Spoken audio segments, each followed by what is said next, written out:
அல்லாஹ்வுடைய தூதர் ஸல்லல்லாஹு அலைஹி வஸல்லம் அவர்களுக்கு முன்னால் ஒரு மனிதர் ஓதினார்.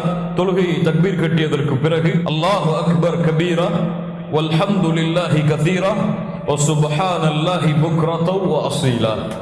இந்த பிரார்த்தனையை அல்லாஹ்வுடைய தூதருக்கு முன்னால் ஓதுகிறார்கள். அல்லாஹ்வுடைய தூதர் ஸல்லல்லாஹு அலைஹி வஸல்லம் சொன்னார்கள், யார் இந்த பிரார்த்தனையை ஓதியது? அப்போது அந்த மனிதர் எழுந்திருந்தார். அல்லாஹ்வுடைய தூதர் ஸல்லல்லாஹு அலைஹி வஸல்லம் சொன்னார்கள், இந்த பிரார்த்தனையின் மூலமாக நடந்ததை கண்டு நான் ஆச்சரியப்படுகிறேன். இந்த பிரார்த்தனையை கண்டு நான் ஆச்சரியப்படுகிறேன்.